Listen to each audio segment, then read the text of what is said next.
ओम शांति। भगवान वाच, एक दिन आएगा तुम सभी को देखने वालों को तुम्हारा दिव्य स्वरूप ही दिखाई देगा, साधारण स्वरूप नहीं। तो आइए हम सभी अपने स्वरूप को दिव्य अर्थात साक्षात्कार मूर्त बनाएं, ताकि हमें देखते ही वो अपने को देखने लगे। हमें देखते ही उन्हें अपने सत्य स्वरूप की स्मृति आ जाए। हमें देखते ही उन्हें भी प्रभु मिलन का भाव जग जाए। जैसे वो हमें देखें, उन्हें भी अपने श्रेष्ठ भाग्य बनाने की प्रेरणा प्राप्त हो जाए। ये बहुत बड़ी सेवा होगी।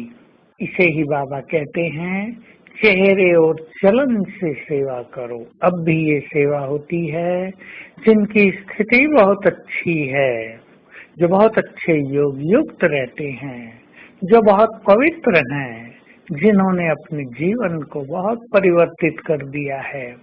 अनेक लोग उनके पीछे पीछे आकर ज्ञान मार्ग पर चलने लगते हैं। कितना बड़ा पुण्य होता है कि वो अनेकों को भगवान से मिलाने के आधार बन जाते हैं।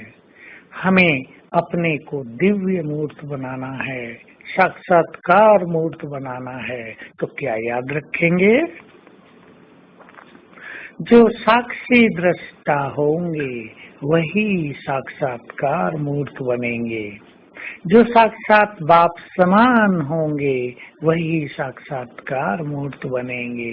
दो चीजें हैं, जो बाबा जैसे बन जाएंगे उनका ही संसार में दूसरों को साक्षात्कार होगा। और बाबा ने अपनी दो बहुत अच्छी बातें कही हैं। यूं तो बाबा में अनंत गुण और शक्तियां हैं, ब्रह्मा बाबा में भी और शिव बाबा में भी, परंतु कहा है यदि तुम मेरे जैसा बनना चाहते हो तो जैसे मैं इस संसार के खेल को साक्षी होकर देखता हूँ वैसे ही तुम भी देखो और सकाश दो। तो संसार की आत्माओं को सकाश देना और खेल को साक्षी होके देखना, अपने पाठ को भी साक्षी होके देखना और इस संसार में हर आत्मा के पाठ को भी साक्षी होके निहारना। ये बहुत अच्छी स्थिति है अपने को दिव्य मूर्त बनाने के लिए। साथ साथ जिसे भी हम देखें उसे आत्मिक भाव से देखें, उसे शुभ भावनाओं से देखें, उसे कल्याण की भावना से देखें, उसे इस दृष्टि से देखें कि ये भी देव कुल की महान आत्मा है।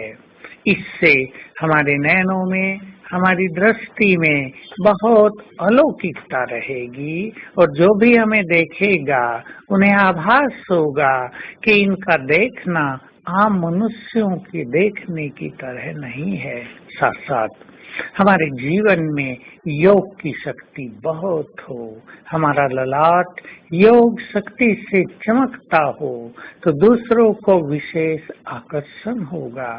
आइए हम सभी स्वयं को ऐसी श्रेष्ठ स्थिति में ले चलें जो कोई भी हमें देखे तो उसे हम कलयुगी मनुष्य नहीं, सतयुगी देवता नजर आए, देव पुरुष नजर आए, हमारे अंदर उन्हें दिव्यता नजर आए।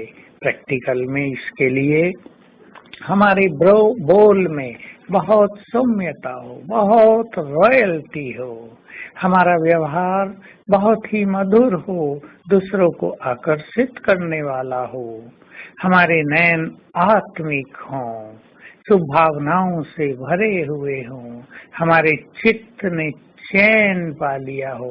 जैसे कि संसार की सभी चिंताएं हमने प्रभु अर्पण कर दी हैं, वो सब समाप्त हो गई हैं। इन स्थितियों का ध्यान रखते हुए आज सारा दिन अभ्यास करेंगे, सभी को आत्मिक दृष्टि से देखने का और स्वयं को इस स्वमान में रखेंगे।